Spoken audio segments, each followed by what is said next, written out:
C'est quand même dingue de se dire que des milliers d'appareils électroménagers flambant neufs meurent silencieusement chaque été. Et le pire, c'est que c'est même pas un défaut de fabrication. Ah bah non, souvent c'est juste un choix d'ingénierie qui est fondamentalement inadapté à l'eau de notre robinet. C'est fou, hein? Et c'est exactement le genre de détail fascinant qui se cache derrière une technologie qu'on prend vraiment pour acquis. Du coup, l'objectif de notre exploration aujourd'hui, c'est de décortiquer une sacrée pile de guides d'achat. Ouais, on a vraiment balayé large, on a épluché des trucs hyper pointus pour les pros de la restauration, comme Qui dit mieux, et puis des guides beaucoup plus grand public, genre Darty, Ouest France, et même le magazine Marie-Claire. Avec une mission très claire en tête, trouver la machine à glaçons idéale. Et franchement, en plongeant dans ces documents, on se rend super vite compte que c'est pas juste congeler de l'eau. Ah non, pas du tout, hein. Faut équilibrer la thermodynamique, gérer le bruit, la mécanique des fluides. Tout ça pour un usage intensif à la maison. Enfin, au début, on pourrait penser qu'acheter une machine à glaçons, c'est aussi simple que d'acheter un grille-pain. Mais c'est presque comme choisir une bagnole, en fait. C'est exactement ça. Il y a des motorisations différentes, des options de confort, et même des gros problèmes de carrosserie si on fait pas gaffe. Ce qui est fascinant, c'est cette diversité technologique pour un besoin super basique. Abaisser la température d'un liquide de quelques degrés, ouais. Et le tout premier choix, le plus critique, il se passe littéralement sous le capot, dans le moteur. C'est la méthode de refroidissement. Et c'est là qu'on entre dans le vif du sujet. Parce qu'avant de s'extasier sur la forme du glaçon, faut comprendre comment la machine survit à la chaleur. La thermodynamique de base nous dit que pour créer du froid quelque part, faut forcément expulser de la chaleur ailleurs. Et là, le marché est vraiment coupé en deux, le refroidissement à air contre le refroidissement à eau. Les pros insistent grave là-dessus, non? Énormément. Le refroidissement à air, pour faire simple, c'est le standard pour la maison. Tu as un compresseur qui fait circuler un fluide frigorigène. Ce fluide absorbe la chaleur de l'eau pour la geler. Ok, je vois. Ensuite, ce fluide devient super chaud. Il passe dans un condenseur, une sorte de radiateur, et un ventilateur souffle l'air de la pièce dessus pour le refroidir. Attends, il y a un vrai problème de logique là-dedans. Si j'utilise l'air de ma cuisine pour refroidir la machine, Ouais. qu'est-ce qui se passe au mois d'août? Genre, si je mets ma machine sur le plan de travail à côté du four allumé pendant une canicule, elle va se refroidir avec un air qui est déjà à 35 degrés. Eh ben voilà, c'est là que la physique te rattrape. L'efficacité du refroidissement à air, ça dépend de ce qu'on appelle le delta T. Le delta T, c'est-à-dire la différence de température. C'est ça, entre le radiateur de la machine et l'air de la pièce. Si la cuisine est une fournaise, l'échange thermique se fait plus. Du tout. Donc la chaleur reste coincée dans la machine? Exactement. Et là, le rendement s'effondre. Un cycle qui devait prendre 10 minutes va en prendre 30, le compresseur va tourner en boucle, surchauffer, et la machine va s'user à une vitesse folle. Mais c'est un défaut de conception majeur. C'est un appareil dont on a besoin justement quand il fait super chaud. C'est comme, je sais pas, un parapluie qui fondrait sous la pluie.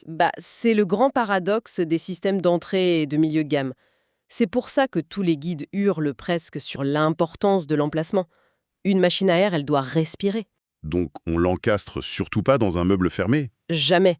À moins d'avoir une ventilation frontale spécifique, mais c'est hyper rare sur les modèles portables. Ok, donc si on veut éviter qu'elle s'étouffe, c'est quoi l'alternative? Le refroidissement à eau? Voilà.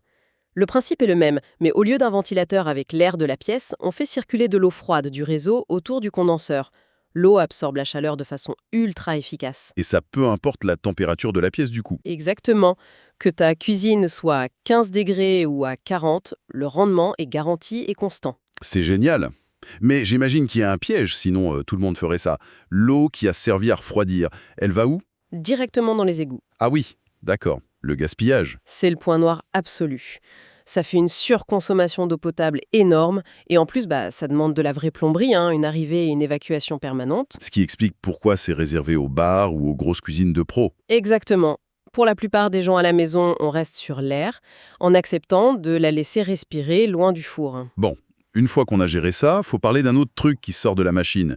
Et je parle pas des glaçons, je parle du bruit. Ah, la fameuse nuisance sonore. C'est vraiment le critère qui crispe tout le monde.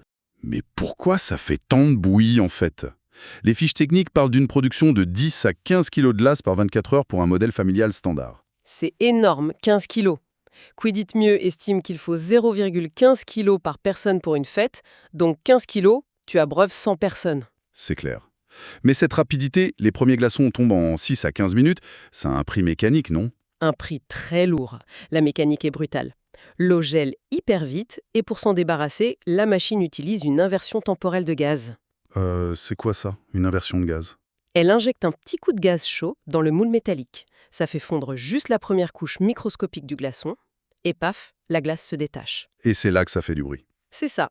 Le glaçon est expulsé par une petite pelle en plastique et il s'écrase dans le bac vide. Ouais, j'ai vu des avis d'utilisateurs qui disaient que c'était comme avoir un colocateur insupportable qui lâche un saut de bille sur le carrelage toutes les 10 minutes. C'est une super comparaison. Au milieu d'un film, c'est l'enfer. C'est pour ça que Darty et Marie-Claire disent de traquer les décibels. Ils recommandent combien d'anti? Pour que ce soit vivable, il faut viser autour de 50 décibels. Marie-Claire donne une fourchette de 40 à 60 maximum. Parce qu'au-delà de 60, c'est quoi? C'est une machine à laver? Ouais, ou une conversation assez animée. Ça ruine le confort du salon. Ok, donc on note 50 décibels maximum. Disons qu'on a trouvé la perle rare silencieuse qui respire bien. Maintenant, intéressons-nous au glaçon lui-même. J'ai découvert que c'était une vraie science de l'hydratation. Ah bah, la géométrie du glaçon, c'est de la pure dynamique des fluides. Il y a 3 grandes familles. D'abord, le glaçon plein. Le cube massif qu'on voit dans les bars. Voilà, très dense, plus lent à fabriquer, mais avec une faible surface de contact. Du coup, ils font très très lentement. L'allié parfait pour les cocktails complexes, pour pas diluer le goût. Exactement. Et à l'opposé, t'as le glaçon creux. Ça ressemble à un petit dé à coudre. Mais pourquoi faire un glaçon vide à l'intérieur? C'est pas une arnaque, genre pour faire des économies d'eau? Non, c'est une astuce d'ingénierie. La glace se forme autour d'une tige métallique. Comme il est creux, le liquide de ta boisson rentre à l'intérieur. La surface d'échange thermique est immense. Ah, donc ça refroidit le verre super vite. Quasi instantanément. Mais le revers de la médaille, c'est que ça fond tout aussi vite. Donc, ça dilue la boisson.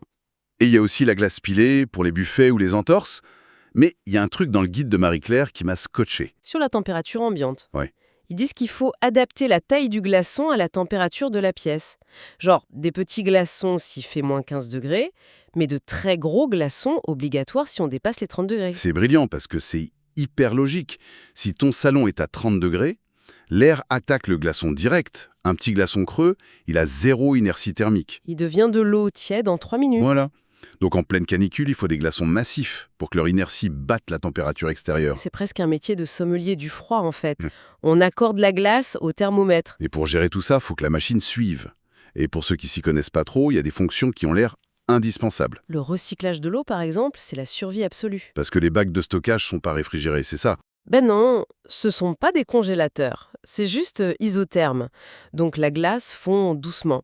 Sans l'option de recyclage, tu te retrouves avec une flaque d'eau au fond du bac qu'il faut vider à la main. L'horreur. Alors qu'avec le recyclage, l'eau repart dans le réservoir et refait de la glace. Une boucle fermée, zéro gaspillage. Bon, le recyclage, on valide.